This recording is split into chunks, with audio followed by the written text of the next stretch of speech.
Welcome back, everybody, to our ongoing learning of Tzidkat Tzaddik, Reb Tzadok Cohen of Lublin. And last week we learned about blessings. That was the primary thing that we focused on, among other things.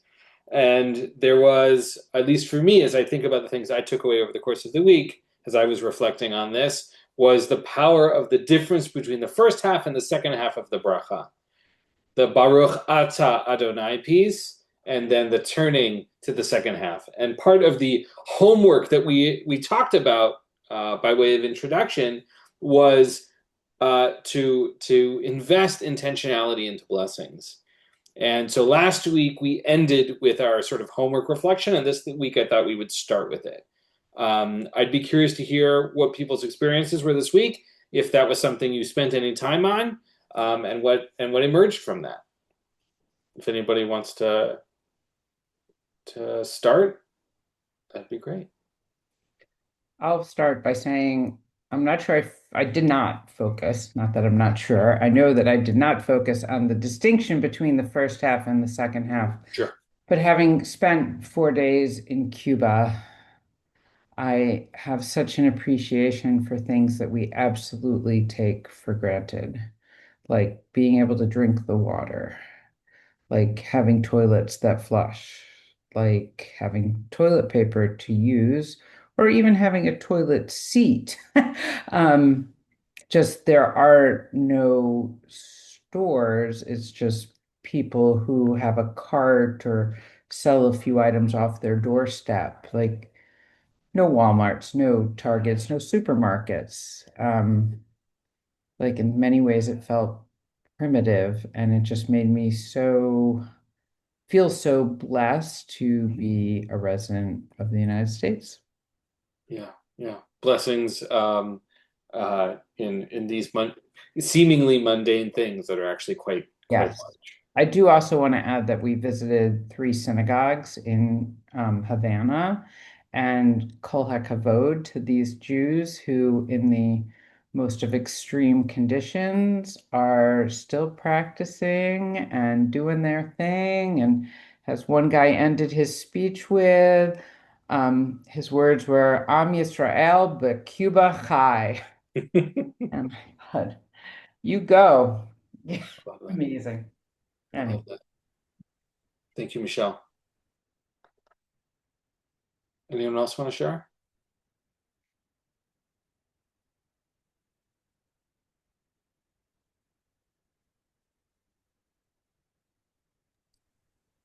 Yeah, Teresa. So I think for Shabbat doing the blessing in the beginning, and thinking about those things, and I have an adult daughter who's not always with us on this dinner, but she was there, and it just made me feel more present, like just again those simple things of just seeing my husband and my daughter there and just um, seeing that. Um, it maybe even though there's that balance, it's almost like having the second part where there is distance from God in a sense, that you're starting to acknowledge that makes you more aware of what really is right before your eyes, I think was what the experience was. Mm. And it was just a different feeling than other Shabbases. Yeah, real grounding in the present. I love that. I love that. Anyone else want to share? I'll share for myself. I really focused on the Ata part of Baruch Ata Hashem, and in my davening and in my brachot for food, just like a real sort of like imagining of God's presence like immediately in front of me, and even emphasizing the word Ata in the blessing recitations, I found to be really powerful and made God's presence feel more tangible to me than I where I sped through it in other circumstances. Not to say I got every single one, certainly not, but as I tried my best to be aware, to emphasize it as a form of mantra is not quite right, but of emphasis to like make sure that I was hearing myself say it each time, I found to be personally very powerful as in my own ritual. What we're going to do today is learn the next Tzidkat Tzadik, number 3, and it centers around a core idea of Kabbalat Ol Malchut Shemayim, the acceptance or the receiving of the yoke of heaven, right? And so I want to, sort of by way of introduction, offer how I think is useful to frame this concept of yoke of heaven, because we often say it, but we don't actually really unpack it in any meaningful way. And this text doesn't necessarily really do that either. It does something else that's really interesting, which we'll talk about. And so I want to invite the frame that the Kabbalat Ol Malchut Shemayim, in this case also Torah U'Mitzvot, which will come up in our learning, is the opting in to the relationship with the divine. It's by saying, I am in relationship. This relationship has priority and emphasis, that perhaps the language of servitude may not serve everyone's understanding of their relationship with God, which the yoke of heaven certainly elicits, but that the relationship as essential being the primary way to understand Kabbalah Ol Malchut Shemayim, that this relationship matters, and it matters in tremendous with tremendous importance, and to give it the sort of the due that it deserves. That's the way I think I want us to think about Kabbalah Ol Malchut Shemayim, and when the tradition encourages us to do that act, it's by saying to ourselves, "This matters. This is of priority. My relationship with God matters, right? That the divine's presence in my life is essential." Again, without defining what exactly that means or should look like, that's, I think, the way I would invite us to think about it, so that we don't get necessarily lost in sort of kingship language necessarily or stuff like that, because while it's helpful and it's worthy of exploration, I don't want us to get lost in it today. Is that fair? Can I get a thumbs up from folks? That seems like a reasonable way to understand it. Yeah, awesome. Can everybody see this screen okay? Yeah, okay. And I invite folks to jump in as we learn. It's a slightly different format here, but the same kind of thing. So it's Ikar Hakriyat Shema Kabbalat Ol Malchut Shemayim Ve'ol Torah U'Mitzvot Kedeita Brachot Yud Gimel. The essence of the Kriyat Shema, the recitation of the Shema as part of our ritual, that act is the acceptance of the yoke of heaven. And the Gemara in Brachot 13 explains that this is done through the Ve'ahavta, which is the yoke of heaven, and the yoke of Torah and Mitzvot, which is done through the second paragraph, Va'haya im Shmo'ah. And that's what's taught on Brachot 13. So again, remember that Tzidkat Tzadik is working his way through Masechta Brachot. And on page 13a, there's a discussion. And in that discussion, the claim is made that the Shema is not just, the paragraphs of the Shema are not just recitation, that each one is doing a specific purpose. And the first one, the Ve'ahavta, is the yoke of heaven, the Ol Malchut Shemayim, and that Vayim Shmoa is Torah and Mitzvot. That Vayomer, the third paragraph having to do with daytime and more the daytime than nighttime, plays a role. That it's sort of its own thing, that's distinct from this category of stuff.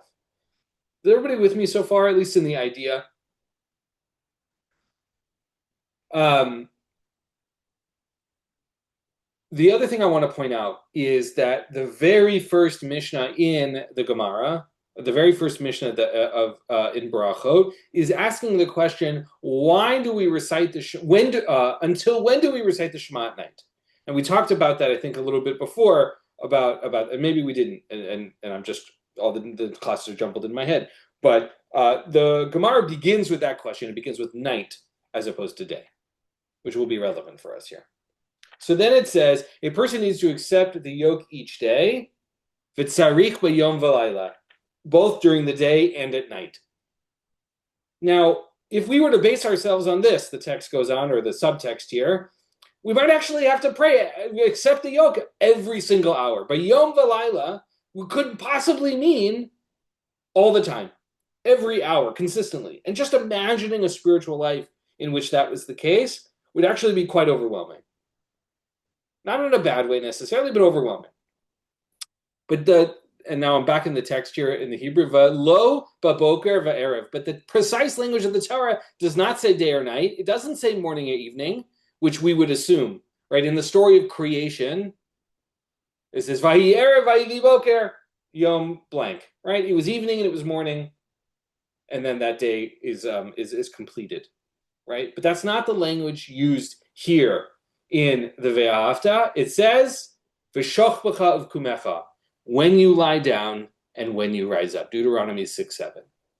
And explains there, where he points, Rabbi Tzadok points us to his Brachot 11a, a couple of pages earlier in Masechet Brachot, where in that section there's a discussion between Hillel and Shammai that we recite the Shema twice. Hillel says that we recite it every time we lay down and every time we get up. And Hillel says, no, we don't do it, say, every time we rise. If you take a nap, you don't have to say Shema again. It's in the morning and in the evening. Twice a day is sufficient to fulfill our obligation. That V'shoch b'chav kumecha means when you lie down at night to go to sleep, and when you rise up in the morning to start your day. And so here, Reb Tzadok is telling us two important things. One, that the Shema is interwoven with the concept of our relationship with God, and that the language of the Shema, and it's again repeated in Vayim Mishmoah, is very, very is explicit. V'shoch b'cha uvkumecha. And what I mean by explicit is it's a specific choice. It's not morning, it's not evening, it's not day, it's not night. It's when you lie down and when you rise up. What do people think about this? What's jumping up to you?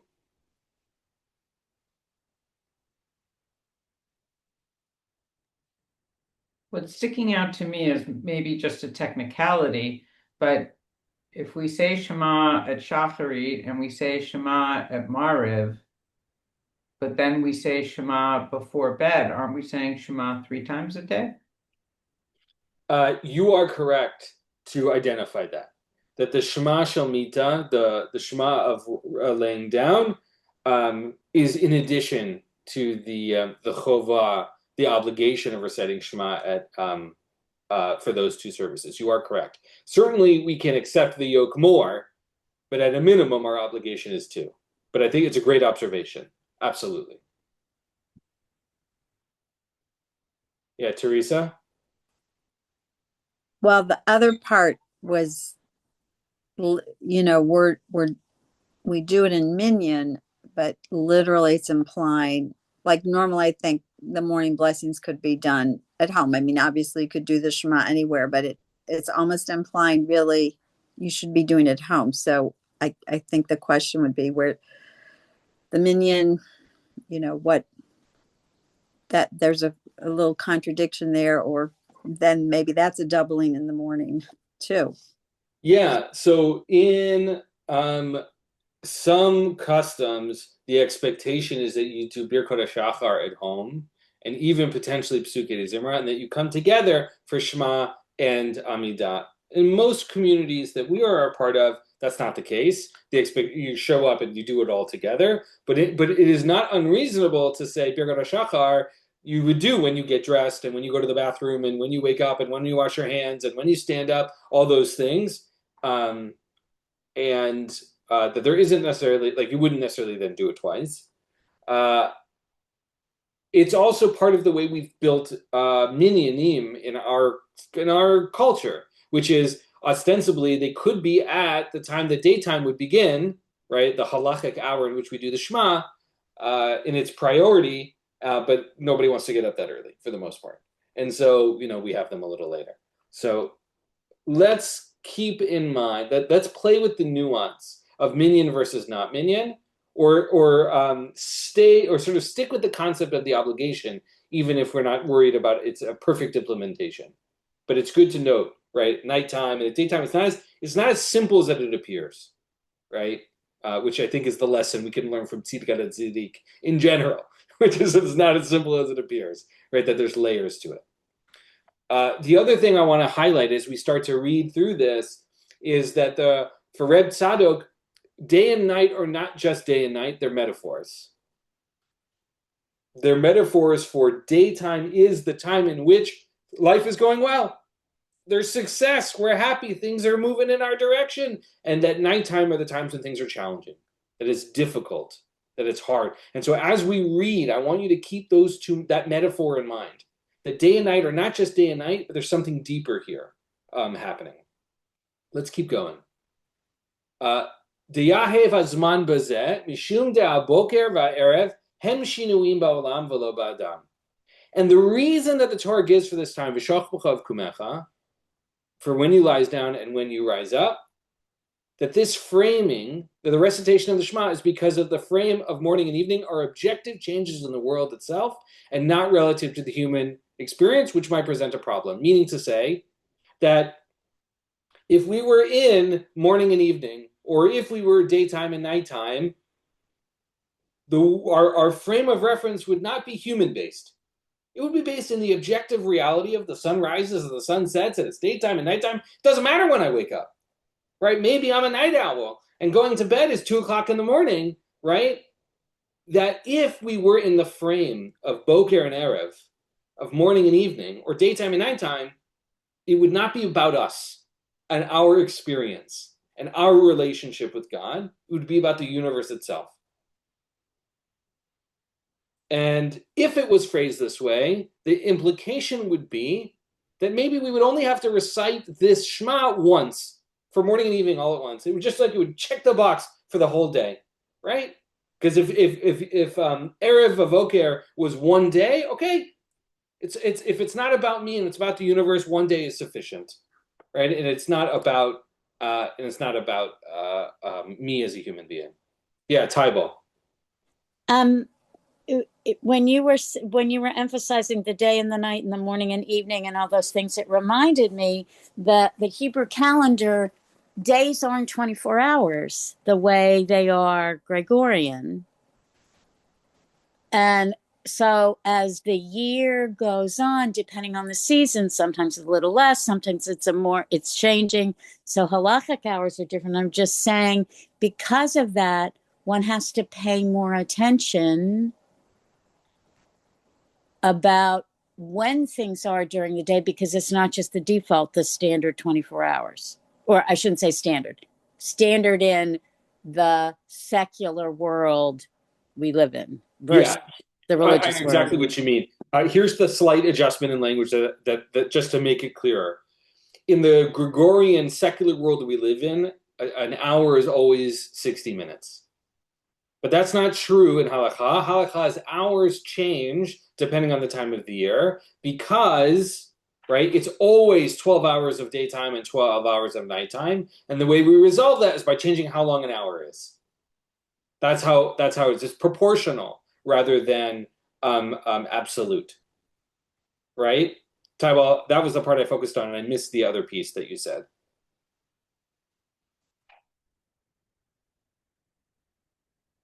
Or was that it?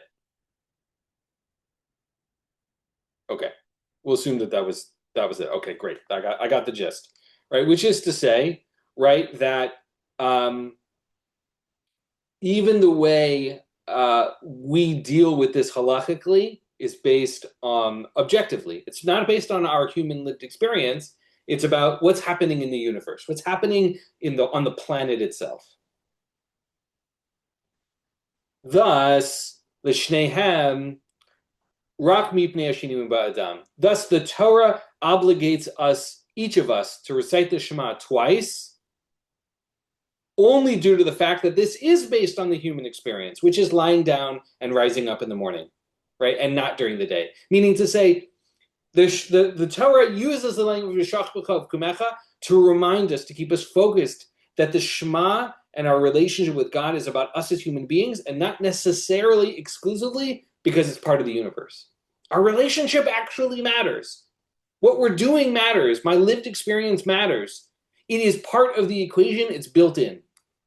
Right? I might have thought that God, as master of the universe, daytime, nighttime, morning and evening would be sufficient, right? Because it's bigger than me. It's not about me. No. Torah is saying it is about me. It is about my experience. It is about my relationship. And that opting into that relationship with God actually matters. And it happens not once, it's not happening every hour, that there is something special about those two moments when you lie down and when you wake up. And here he's going to explain what those two moments are about. And he starts with daytime. Shibayom, kam va'osek b'ma'alachto, v'tzarich kabbalat ol malchut shamayim. Because during a day, a person rises from their sleep and engages in their labors and their needs, and on their own to accept the yoke of heaven, and they orient all of their actions for the sake of heaven, right? And it was shekol ma'asav yiyu l'shem shamayim, k'moshe katuv ba'eruvin, which is to say, right? We haven't got to the Eruvin piece yet, which is to say that during the day we're awake, and when we're awake, we're conscious and aware, and therefore we can make an intentional choice to say the thing I'm doing is for God. The thing I'm doing is about my relationship. The thing I'm doing is holier. It's not just mundane, it's holy, right? That's the whole point of those blessings, is to take the mundane and lift it up. To take all of these moments and say they could just be about fueling my body. No, it's about gratitude. No, it's about my relationship with God. It's each of these moments gets elevated, which I can do intentionally and consciously during the day. Because I wake up, and then I can choose. I can say the blessings. I can go do the things. I can be conscious. I'm aware of the choices I'm making. And the metaphor that he uses is quoted from Eruvin, where the Gemara says, Anan po'alei deyama, which is we, in the context of the Eruvin, is we Torah learners are like day laborers. And here his implication is that we are day laborers for God. Right? So in the Gemara, they're describing that the rabbis are just like day workers, right? These are people who are going to be hired for the day to do a particular labor, which is a whole category in the rabbinic corpus. That those people go, they get hired the day, they work the field or work the thing, whatever, and then they get paid, and then the next day is anew, right? And that the rabbis in Eruvin are saying, we're like that too. Our labor is for God, but we are too like day laborers. Every single day we engage in this anew. That every single thing we are like workers who do their labor, such that all of their actions are for their Lord or employer, who pays them each day for their work. Which is the rabbis are saying our actions are for Torah, and Torah is for God, and that's the same thing. That's an analogy, which is to say for us, that every single day we wake up and we go to work and we do the things that life requires of us, and we do it and we do it for our livelihood, the regular stuff that we have to do. I got to get up and I got to go to work and I got to pay my bills and do that, and some piece of me is always also doing that for God. That metaphor is something that we can hold on to. Here's where it gets a little, it levels up. It gets a little bit more strong language. He goes on to say, "Va'afilu birkat hamazon mekatzer bishvila avodato," which is that there is this premise, this concept, that this idea is so important, right? That we do everything we're doing for the people that we serve, right? That I'm not just, when I go to work, I'm not just working for me, I'm working for the person who's paying me. There's a relationship happening there. I have obligations. I have responsibilities. When I go to work, I'm not just doing whatever I want. I have responsibilities. There is such a concept that laborers who are being paid by the day, there is a concept that they have the ability to recite a shortened version of the Birkat Hamazon that ends at a particular point so that they can get back to work. right? That they're not wasting their employer's time. This is the metaphor here, which is if we are willing to put that much effort in for human employers, how much more so for God? If we are able to spend all of our time thinking about how we're in service of the people who are paying us, then all the more so we could spend all of our time in service of God. That every single moment while we're awake, we can be conscientious enough, aware enough, capable enough of saying, this moment's for God, this moment's for God, this moment's for God. Now I'll admit, I think this metaphor is a little wonky, because like if it's for God and we're shortening Birkat Hamazon, that's a little wonky. So like named, that's real. But I think he's using this to say, on a human level, we recognize we put in hard work for our employers. We put in the time. We care about what we do. That analogy then can be applied on a bigger level to our relationship with God. If we are able to do that for our employer, we can do that for God. All right, that's a lot of information. I'm going to pause there. Thoughts, concerns, sermons, counter sermons. What's jumping out to you?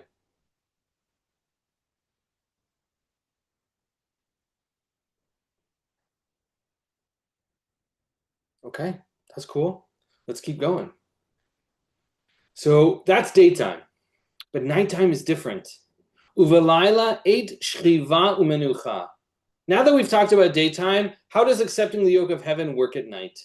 Night is this time of laying down and rest when we're no longer working. Nighttime has a different mode. It's a different frame of reference. And when I want you to think about nighttime, I don't want you to think about 8 p.m. Right now on Zoom while we're awake and it's dark outside. Nighttime isn't like, our nighttime is not the same as their nighttime, right? Nighttime is a place where it's not light out, right? You have candles maybe. You're mostly going to sleep. And then you're waking up in the morning when the sun comes out. And so nighttime is not a time where we're hanging out and watching TV. We're laying down. We're resting. We're shaking off the rest of the day that we just had. Tzarich gan ken kabbalat ol malchut shamayim. This is also a moment when we need to receive the yoke of heaven, this relationship with God. You'd think that maybe during the day when I'm awake and I have all this stuff to do, that's the time. No, this is also an important time. Shigam b'shachbo al mitato yeda lifnei mi hu shochev. This is also a time when a person needs to accept the yoke of heaven, because when a person lies down in their bed, when they're not working, their mind is still active and churning and they dream, and so they should know before whom they lie down. I love this turn of phrase. Yeda lifnei mi hu shochev. It's so similar to this language, this construction we might have heard, which is da lifnei mi ata omed. Know before whom you stand. It's exactly the same thing. In prayer, we tell ourselves, know before whom you stand. And at night, we say, know before whom you lay down.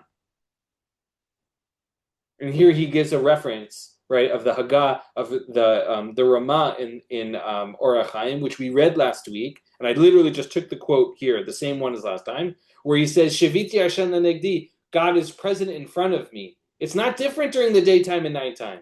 You might have thought during the daytime, I'm awake, I'm aware, God is standing before me, I'm conscientious, and I'm knowledgeable, and I'm making choices. At nighttime, you'd think, cool, I'm done, right? I did it all during the day. I can go relax. I can go to sleep. I don't have to think about it anymore. No.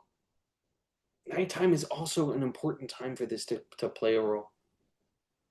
And it's actually stronger than that. He says, now we're here, this actually is a greater labor than when you were active, right? Nighttime is actually, it's more challenging, it's more difficult, it's more difficult for us to do. You might think, right, that at daytime when I have all these things happening, that would be more difficult. At nighttime, I don't have as much going on. I'm laying in bed, I got a pillow, I'm relaxing, I'm horizontal. No, it's actually much more challenging. Because what happens at night at the end of the day, when you're laying down in your bed and your eyes are closed? I'm thinking about all the things I could have done differently. I'm thinking about all the problems I didn't solve. I'm thinking about all my worries and concerns and I think about all the stuff that I put off during the day, at night, my brain is swimming, right? My brain is full. It's not like it's nothing's happening. Everything's happening in there. This is why he says, Kamosha Shamati Bezeh, al Pasuk v'yachlom. This is what I learned from my Rebbe, not me, I'm quoting him, of the Ishbitzer Rebbe, on this verse that Yaakov dreamt, and behold, there was a ladder. All right, let's go back for a moment. This is the first dream in the Torah, I think. Yaakov lays down. He brings the stones together. They merge into one. He sits on a pillow. He closes his eyes. He falls asleep, and he dreams. And God's angels are there climbing up and down the ladder. Right? Amazing. Taibo. Perfect timing. Right? You might think that sleep is a time where God's not there. God is there. And what he explains here is V'yachlom Yaakov, she'mehachalomot nikar ma'alat Adam. That because dreams reveal a person's true nature and what your mind is truly immersed in. There's something about nighttime, about the subconscious, that reveals things about you that you may not have noticed, or may have reveals something deep.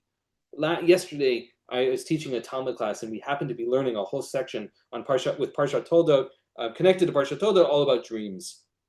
Right? Dreams are these like incredible things that happen, right? Because they're part prophecy, and they're part subconscious, and they're part memory consolidation, and they're part all of these things, right? That reveal deep things about us.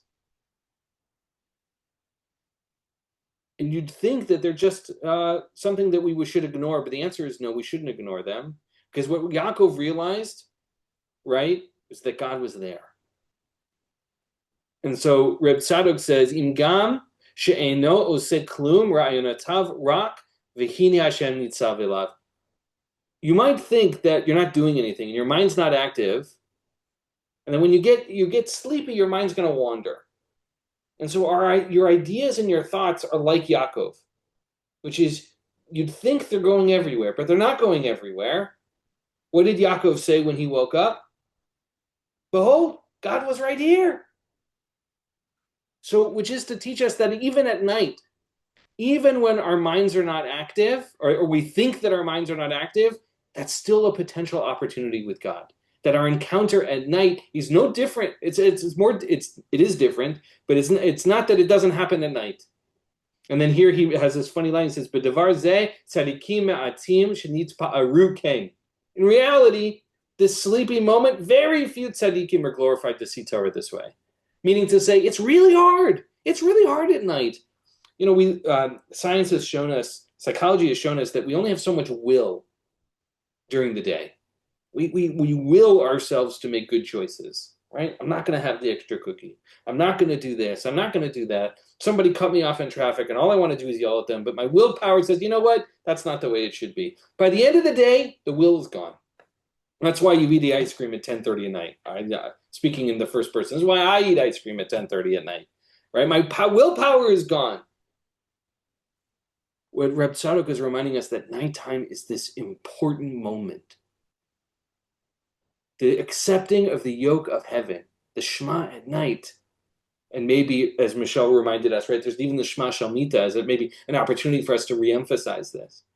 And I can talk a little bit why that exists as distinct from Ma'ariv, which is to say that it's not, we're not just saying it. We're actually enacting a reminder that our relationship with God matters at night as much as during the day. And that our subconscious, our ability to perhaps even control our awareness at night is available to us if we invest in it. That's part of what this is. All right, I'm going to pause there. Again, there's a lot happening here. Where are people at? Yeah, Tybal, please. Thinking about Modeh Ani. Say more. Well, the whole, I just think, I'm not articulating this well, but when you're saying what you were saying about relationship during the night, well, there's more of a separation waking up than there is going to sleep, which is why we do Moda Ani, right? Because we did wake up. Like, and I just thought about Michelle and all the things that she was grateful for coming back into a world in which it's easier to live, activities of daily living and more. I don't know. Yeah. I'm not sure. So, I just think it's what I. right. So this is part of like the beauty of the Jewish tradition, which is like time is like part forward, part cyclical. Like these moments are interwoven with each other, right? One day moves to the next, right? At one point, like as much as we like think, especially in the modern era, like daytime is the beginning and nighttime is the end. We know Jewishly that nighttime is the beginning and daytime is the end. And the Gemara says that dreams are a 60th of prophecy, and that sleep is a 60th of death, and Shabbat is a 60th of the world to come, right? And I think that coffee is a 60th of pure joy. I mean, that's just me personally, but Wait, did you say coffee? yeah, that's a joke. And you didn't mean coffee yogurt, and you didn't mean coffee ice cream. You just meant coffee. Oh yeah, me personally, yeah, a cup of black coffee in the morning, perfect. It's 1/60th of perfection. In any case, what I think it's good that you're reminding us about the Modeh Ani, because in the Modeh Ani, part of what we're saying is I could have not woken up, right? And there's something really, I didn't mean to thumbs up myself, but yes, there's something scary about nighttime, right? Which again is perfect for this here, right? You might think during the daytime I have this control, this illusion of control perhaps, and at nighttime that illusion is gone. And nighttime is scary. We might say, I have there's nothing for me to do. No. Kabbalat Ol Malchut Shemayim, Shema at night is doing something. It's doing something. And again, if we start to pull apart this metaphor, we might think to ourselves, when life is good, that's when I should daven. I should always say thank you during the daytime. When life is going smooth and easy and things are going my way and whatever. But at night, at the challenging moments of our life, that is also time we need to be in relationship. It's both in the challenging moments and the easy moments, in the daytime and the nighttime as metaphor. Can I say something, Rabbi? Yes, please, Elena, please. You cannot see me because I'm on my cell phone. That's okay. So I think actually during the daytime, you're busy with mundane things. You're doing all kinds of things, tzedakah, not tzedakah, saving lives, all kinds of things. You're busy. At night, actually, you reflect of what could I have done more good. That's why I have the night. I don't sleep because I am so busy thinking, what did I do wrong? Could I have done something better? Or so to me, the night is even more so because you are on one-to-one with God. When you say more so what? More so than during the day. There's the opportunity for greater intimacy. Yeah. I think that's right. During the day, we're full of other things. At night, there's no barrier. It's just you and God. Right? When you close your eyelids, there's nobody else there. Right? He ends, and then we'll have time to sort of just unpack and talk about it. He ends by saying, V'lakach natnu bracha hayetera la'arvi. This is why the rabbis instituted an additional bracha at Arvit and Ma'ariv, Shehu Hashkivenu L'Shalom. Uh-huh. So in the morning, we say 2 brachot before Shema and 1 after. At night, we have 2 before and 2 after. Hashkivenu L'Shalom. God should shelter us in peace. He's making the claim, this is why. This is why this bracha is there, this extra bracha. Because nighttime is not as easy as daytime. Daytime, I can be distracted by all the things I want to be distracted by. Even the things I don't want to be distracted by are still a gift in some way. No, no, no. At night, it's all gone, right? As Helena was reminding us. It's all gone. There's nothing left. It's just you and Hashem. And so therefore, it matters, right, to keep ourselves aligned. Right? We might think, at dreams, we think that we don't have control. And then there's that moment in many dreams, you're like, oh, I'm actually in a dream. And you can make a choice. Now, I don't mean like pure lucid dreaming that's out of its own ball of wax, but in so many dreams, you can notice that you have something aware. Now, this is also telling us something about the subconscious and the conscious. Right? At daytime, we're making choices. The subconscious and the conscious are interwoven with each other, right? We know that if we invest things in our subconscious, they will appear in our conscious life, right? That's how you build those instinctual things, those habits, those where your immediate response to things, right? Some of it is hardwired by evolution, and some of it's you've just been practicing it a really long time. And they're not conscious anymore. They're part of your subconscious. What would it look like if even as part of our subconscious, we're thinking, Baruch Hashem, thinking God is here in this moment? The flip side is also true.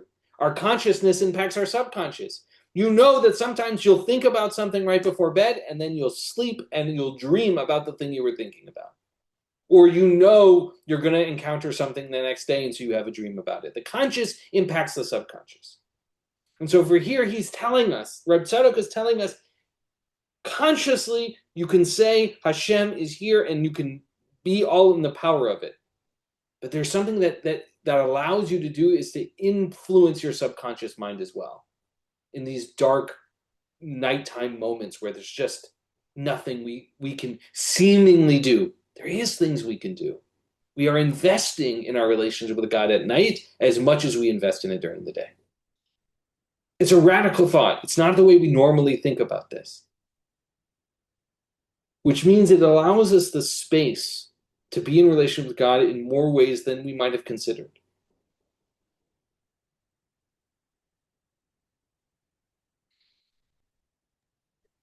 I'm taking a slightly different Please. view because I think sleep is a really fascinating thing. Like we go and do all day, and to think that we want to like turn ourselves off. Like we don't have an on-off button. We're not like, oh, just plug in and recharge like we do with so many of our current electronics.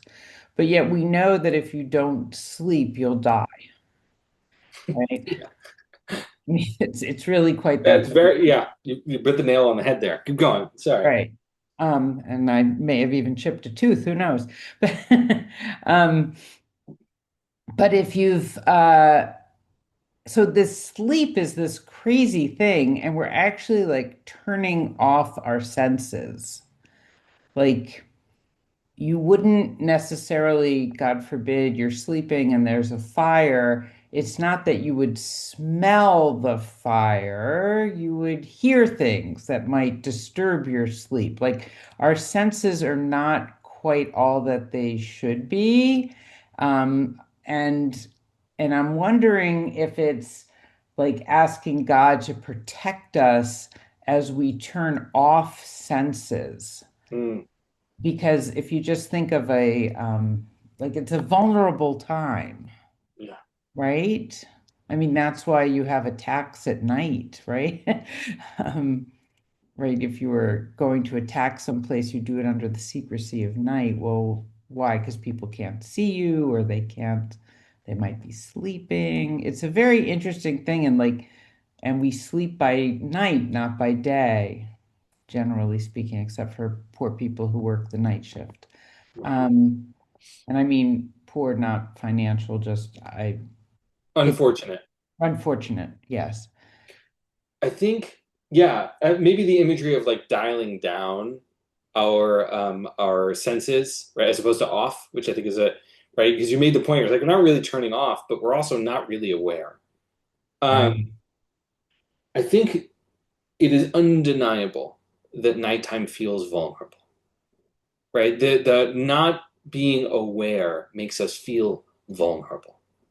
And with good reason, right? Like it's just like that's how it is. That's part of what it means to be human. And what it means for us to say, God is also here, right? Not just when I'm doing stuff during the day, but at night, God is actually here. Hashem nitzav alav, right? God is standing right here. Yeah. Tybal, and then Teresa. I'm so glad that Michelle is back, having accomplished a lot. But nevertheless, I'm going to disagree with her just a little and use the expression YMMV, your mileage may vary, which is for some of us, our minds are more awake in sleep because of our life experience and medical conditions than when we were awake, in part because there's more, frontal cortex, more control, whatever. So I'm just saying that for some of us, it's not an off, it's a different experiential, perceptual, and actually can be stronger. Not necessarily in positive ways, because there's some of us who it's not night shift, but can't really sleep at night. Anyway. Yeah, I think Reb Tzadok is not suggesting that this is an on or an off, but that perhaps night and day are realms of reality, right? Now we can play, which is to say, the nighttime experience and the daytime experience are just fundamentally not the same, right? Whether, in different ways, each one doesn't have to be, they're just different from each other. Again, playing with these also as metaphors of moments where life feels full of light and sometimes when it doesn't, right? That these things are, that hold metaphor, these are containers. And here again, he says, that this is actually a greater, it's a greater labor, nighttime versus daytime. So he's not certainly saying it's less by any stretch of the imagination. Teresa. Yeah, I think it's interesting. Probably at different stages of my life or different days, I would agree with Tybell. There may be times that are different than what Michelle is describing, and what's also happening as I listen to this is again thinking a little bit about what the science and medical studies of sleep are.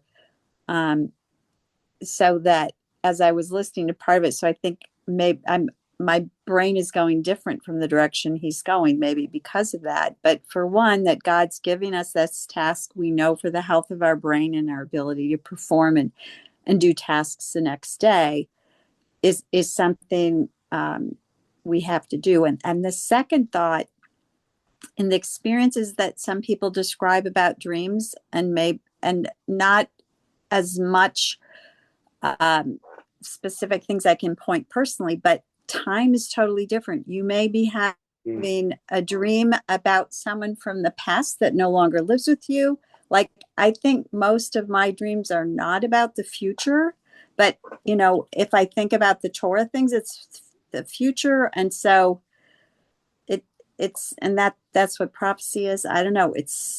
And then I think then the question is how do I connect that with God? Or maybe that's God guiding you to, sometimes it helps me prepare for the next day or suddenly have a solution to something that I couldn't think of. And so I think what I'm struggling with are facts and experience versus how to connect this to God, and that having what is the work at night that I'm doing versus a gift from God. I don't, that's. Yeah. So I think a couple of things. One is something you said about past and future, right? I was listening to a shir today where the rabbi was saying that every time the Torah says ata with an ayin, which means now, that it's referring to Torah. That Torah is always happening right now, in the present, and that past and future are sort of like not false dichotomies, he doesn't make that argument, but that Torah is never happening in the past, it's always happening right now. And that when we say, right, it's not that Yaakov had this dream about God standing there hundreds and thousands of years ago. No, that's happening right now. It's nighttime. God is standing here. That Yaakov moment is happening right now to each of us. So just as a thing to bracket, which something you said made me think of it. The second thing is, I think the lesson here from Reb Tzadok is to recognize that each of these established moments in the daytime, in the 24-hour cycle, the accepting of the yoke in the morning and the accepting of the yoke right before bedtime, shach b'chav kumecha, right, those two moments, right, are beginnings in and of themselves and endings in and of themselves, right? That these are moments of transition from, right, we talked about Madani, these transitions from this state of being asleep and waking up, and the transition of having been awake and transitioning into being asleep.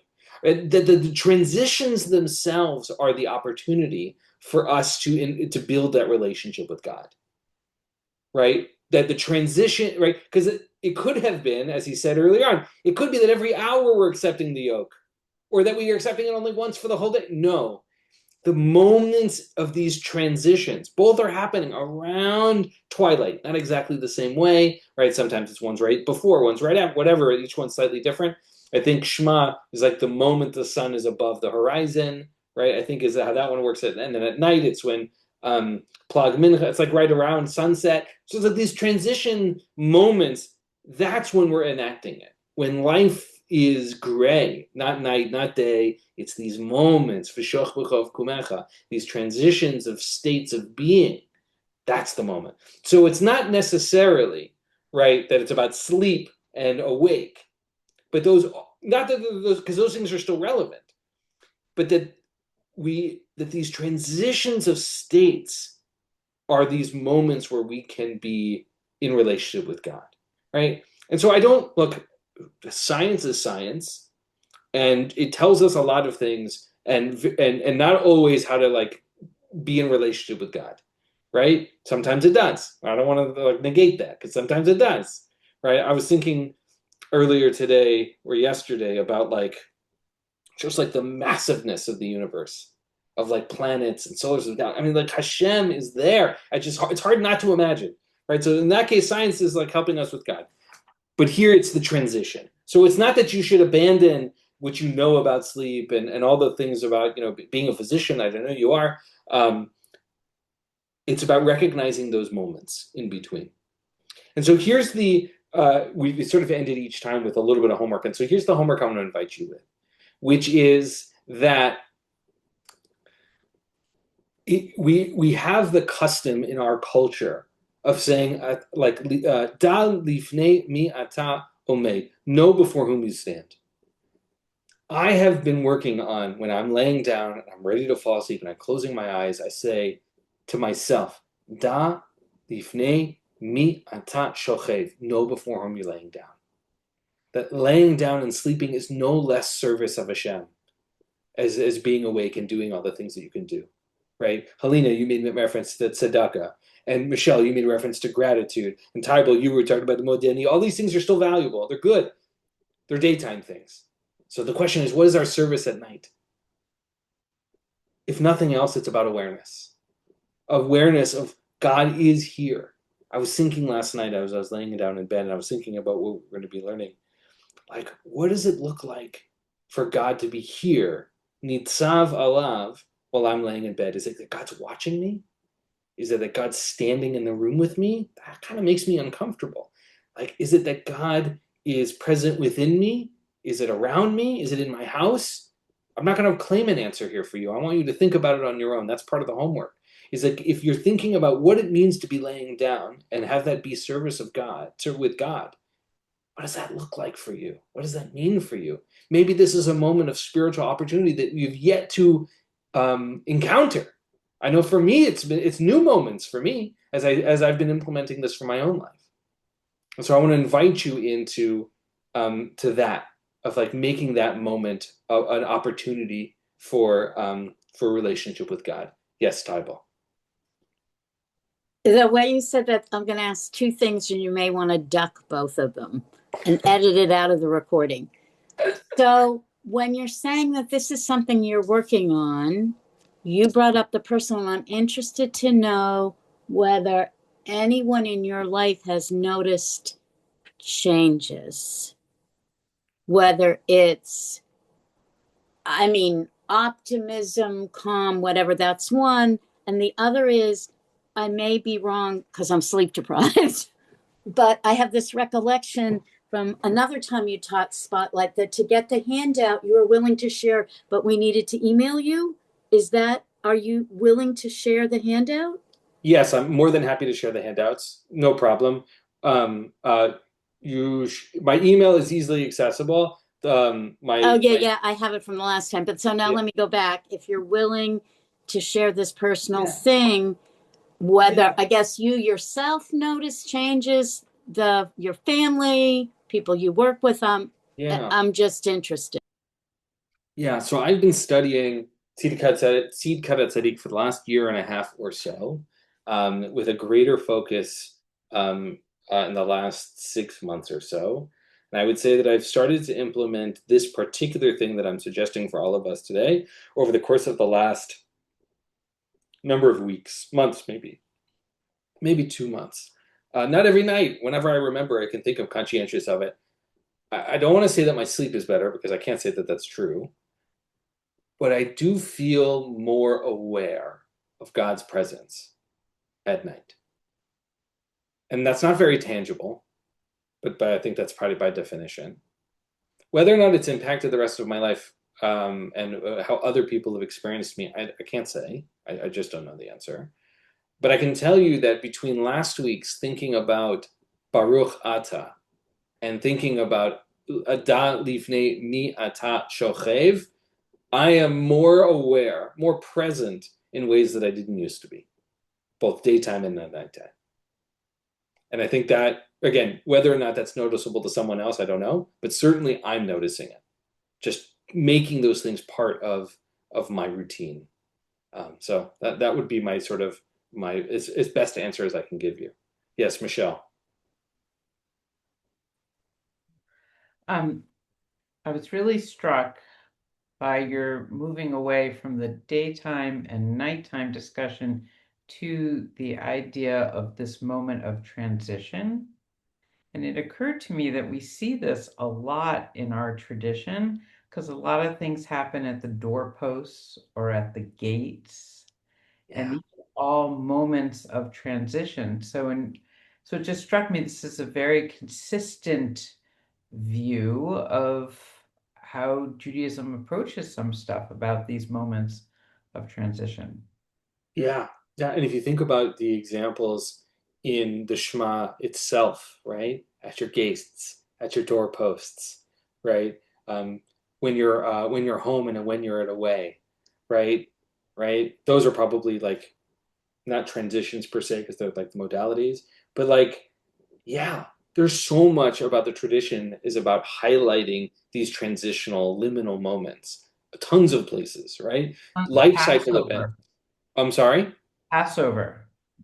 Right. Like we had to, put the blood of the lamb on our doorposts. Our mezuzahs are on our door. Well, you mentioned that one.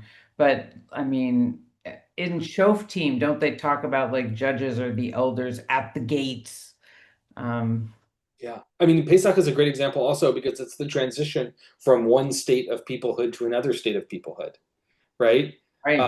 Right. When we talk about Shabbat, we talk about it was daytime, it was a weekday, and then it was Shabbat. So transitions absolutely are a part of this. And transitions, I think, in many ways in parts of life are scary, right? I'm in one state of being and I'm going to be in another state of being. I'm awake and I'm going to be asleep. I'm a single person and I'm going to be married, right? Each of those are huge. Like they're huge in their own way, right? Even transitions more profound, right? I was alive and now I'm going to be dead, right? Or we have a potential life and then someone is born and then there's physical new life, right? Those are transitions too in their own way. Absolutely, transitions are these profound, powerful moments. Right, great, Tybal, right? The first mitzvah in Exodus is measure time, count months. Pesach is going to be the first month of the year. Absolutely, right? Okay, let's end there, and we'll pick up not next week because it's Thanksgiving, but the subsequent week because of Thanksgiving. So it'll be the first week of December, I believe. You'll check the calendar. So not next week because it'll be Thanksgiving, and hopefully you'll be feeling tremendous amounts of gratitude and potentially delicious foods. And we'll see you all. We'll see you next week. Okay. All right. Or not next week, in 2 weeks. Be well, everybody. Happy Thanksgiving, everyone.